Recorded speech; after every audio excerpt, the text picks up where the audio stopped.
दोस्तों बहुत बहुत स्वागत करता हूं आप सभी का। आखिर ये कैसे पता चलेगा कि किसी इंसान ने अपना धर्म बदल लिया? आखिर ये कैसे पता चलेगा कि किसी दलित ने बौद्ध धर्म अपना लिया, कि किसी आदिवासी ने ईसाई धर्म अपना लिया?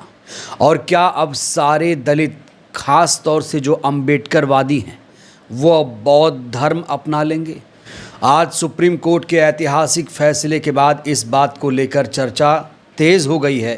पूरे देश भर में इसी बात को लेकर, सड़क से लेकर संसद, मीडिया तक इसी बात को लेकर चर्चा हो रही है कि क्या अब जो दलित हैं, ख़ास तौर से जो अम्बेडकरवादी हैं, जो अम्बेडकर को मानने वाले हैं, वो अब बौद्ध धर्म अपना लेंगे? क्योंकि सुप्रीम कोर्ट के एक फैसले से कहा जा रहा है एक राह खुल गई है। और जैसे ही सुप्रीम कोर्ट का फैसला आया, सोशल मीडिया पर इसको लेकर खुला ऐलान भी किया गया। एक यूज़र ने तो लिख दिया, आज हमने हिंदू धर्म छोड़कर बौद्ध धर्म अपनाया है, एक बधाई तो बनती है। तो ऐसे ना जाने कितने लोग हैं जो बौद्ध धर्म को लेकर खुला ऐलान कर रहे हैं। दोस्तों, सबसे पहले हम सुप्रीम कोर्ट के फैसले को समझेंगे। आखिर इस फैसले को लेकर इतनी ज़्यादा चर्चा क्यों है? और सबसे बड़ा सवाल यह है, अम्बेडकरवादी इस फैसले से इतने ज़्यादा खुश क्यों नज़र आ रहे हैं? तो सबसे पहले दोस्तों, आपके सामने मैं कुछ बिग ब्रेकिंग रखना चाहता हूं, कुछ बड़ी हेडलाइन आपके सामने मैं रखना चाहता हूं। इन हेडलाइंस को आप देखिए। सिख, हिंदू, बौद्ध के अलावा अन्य धर्म अपनाने वालों को नहीं मिलेगा अनुसूचित जाति का दर्जा। सुप्रीम कोर्ट का फैसला। किसी दूसरे धर्म में जाने पर नहीं मिलेगा अनुसूचित जाति का दर्जा। सुप्रीम कोर्ट का बड़ा फैसला। धर्मांतरण करने पर अनुसूचित जाति का दर्जा समाप्त होगा। सुप्रीम कोर्ट का बहुत बड़ा ये फैसला सामने आया है। इस तरह से सुप्रीम कोर्ट ने आंध्र प्रदेश हाई कोर्ट के उस फैसले को बरकरार रखा है। तो पहले विस्तार से जानते हैं कि सुप्रीम कोर्ट ने आखिर आज धर्मांतरण पर फैसला क्या सुनाया है। सुप्रीम कोर्ट फैसले के 3 महत्वपूर्ण बिंदु हैं। पहली बड़ी बात यह है कि जो व्यक्ति हिंदू, बौद्ध, सिख धर्म के अलावा किसी अन्य धर्म को मानता है, उसे अनुसूचित जाति में नहीं गिना जाएगा। दूसरी बड़ी बात, किसी अन्य धर्म में धर्मांतरण करने से अनुसूचित जाति का दर्जा समाप्त हो जाता है। तीसरी बड़ी बात, धर्मांतरण और अनुसूचित जाति दर्जा मामले में आंध्र प्रदेश हाई कोर्ट का पुराना जो फैसला है वो सही है। तो दोस्तों, इस फैसले को बारीकी से समझने की ज़रूरत है। इस फैसले में बहुत सारी चीज़ें छुपी हुई हैं जो आम तौर पर लोग नहीं समझ पाएंगे। यहाँ कहा जा रहा है कोई भी व्यक्ति हिंदू, सिख, बौद्ध धर्म के अलावा किसी अन्य धर्म को मानता है तो उसे एससी नहीं माना जाएगा। अब बड़ा सवाल यह है कि एससी कौन है? संविधान में एससी शब्द का प्रयोग है। पहले एससी को शूद्र कहते थे, दलित कहते थे, हरिजन कहते थे, लेकिन बाबा साहेब ने इसे सम्मानित शब्द दिया एससी। एससी समाज, दलित समाज को एससी समाज कहा जाता है। तो यहाँ पर ये जो फैसला है एससी के संदर्भ में आया है, दलित समाज के संदर्भ में आया है। तो यहाँ जो व्यक्ति नहीं, जो दलित, यहाँ लिखना चाहिए जो दलित, लेकिन सुप्रीम कोर्ट ने ऐसा फैसला नहीं सुनाया। सुप्रीम कोर्ट ने कहा कि जो व्यक्ति, तो यहाँ जो व्यक्ति कौन है? दलित। तो इस फैसले में कहा जा रहा है कि अगर कोई व्यक्ति, मतलब अगर कोई दलित, चाहे वो पारसी धर्म अपनाता है, यहूदी धर्म अपनाता है, ईसाई धर्म अपनाता है, मुस्लिम धर्म अपनाता है, तो जो उसका एससी का दर्जा है वो छीन जाएगा। लेकिन अगर इन चारों धर्मों के अलावा दलित इन 3 धर्मों को अपनाता है तो उसका एससी दर्जा बरकरार रहेगा। जैसे कि वो हिंदू धर्म अपनाता है, वो सिख धर्म अपनाता है, वो बौद्ध धर्म अपनाता है। तो यहाँ पर बड़ी बात यह है कि जो दलित बौद्ध धर्म अपनाता है उसका एससी का दर्जा बरकरार रहेगा। इस फैसले को इस तरह से भी लोग देख रहे हैं। तो यहाँ इस फैसले का सीधा मतलब यही निकाला जा रहा है कि अगर कोई दलित बौद्ध धर्म अपना लेता है तो उसका एससी दर्जा नहीं छीनेगा।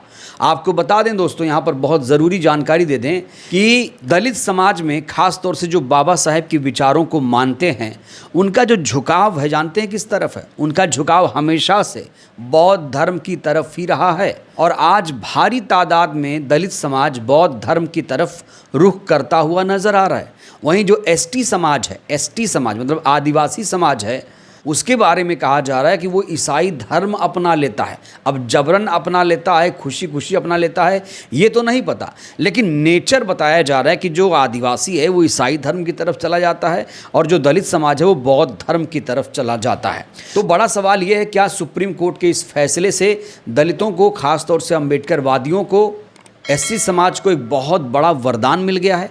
क्योंकि यहाँ पर खुली छूट दी गई है उस व्यक्ति को, दलित समाज को, जो बौद्ध धर्म जाता है तो उसका एससी का दर्जा नहीं छिनेगा, एससी का दर्जा बरकरार रहेगा। सुप्रीम कोर्ट के इस फैसले पर बहुत सारे जो जातिवादी पत्रकार हैं वो भ्रम भी फैला रहे हैं। एक पत्रकार हैं अखिलेश शर्मा, वो लिखते हैं कि धर्म बदला तो खत्म होगा एससी एसटी का दर्जा।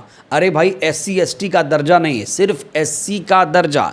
इन्होंने लिखा है कि ईसाई धर्म अपनाने पर नहीं मिलेगा आरक्षण का लाभ। जो व्यक्ति ईसाई या किसी अन्य धर्म में कन्वर्ट हो जाता है तो वह एससी दर्जा तुरंत खो देता है। ईसाई धर्म अपनाने वाला दलित व्यक्ति एससी एसटी एक्ट का लाभ नहीं ले पाएगा। तो अखिलेश शर्मा ने यहाँ पर एक और बड़ी बात कह दी। अखिलेश शर्मा ने सुप्रीम कोर्ट के फैसले से 2 कदम आगे बढ़ के एक बात कह दी कि जो कोई दलित इस्लाम या फिर ईसाई धर्म अपनाएगा तो उसका न सिर्फ एससी का दर्जा खत्म होगा बल्कि आरक्षण का लाभ भी नहीं मिलेगा और एससी एसटी एक्ट का भी उसे लाभ नहीं मिलेगा। लेकिन सुप्रीम कोर्ट ने जो फैसला सुनाया है उसमें आरक्षण या फिर एससी एसटी एक्ट की बात नहीं कही गई है, लेकिन उसका मतलब तो सीधा यही निकाला जा रहा है। जैसे ही अखिलेश शर्मा ने ये ट्वीट किया, तुरंत हंसराज मीना, जो कि सोशल मीडिया पर बहुत ज़्यादा एक्टिव हैं, वो लिखते हैं कि इस फैसले में एसटी वर्ग को क्यों जोड़ रहा है मूर्ख पत्रकार, फैसला एससी वर्ग पर था। तो यहाँ सुप्रीम कोर्ट के फैसले को बहुत सारे जातिवादी लोग तोड़ मरोड़ कर पेश कर रहे हैं। वहीं सोशल मीडिया पर बहुत सारे लोग ये भी लिख रहे हैं कि अगर कोई दलित बौद्ध धर्म अपना ले तब भी उसका एससी का दर्जा छीन जाना चाहिए, ऐसा भी फैसला सुप्रीम कोर्ट को सुनाना चाहिए। अगर कोई दलित बौद्ध धर्म अपना ले तो उसे आरक्षण का लाभ नहीं मिलना चाहिए, एससी एसटी एक्ट का लाभ नहीं मिलना चाहिए, एससी दर्जा उसका ख़त्म कर देना चाहिए। इस तरह की बातें भी सोशल मीडिया में लिखी जा रही। वहीं समय एक सवाल भी खड़ा किया जा रहा है, क्या बौद्ध धर्म में भी जाति है? और सबसे बड़ा सवाल यही है कि अगर किसी इंसान ने अपना धर्म बदल लिया तो ये कैसे पता चलेगा कि उसने अपना धर्म बदल लिया है? और दोस्तों याद रखिए, धर्म एक निजी विषय है।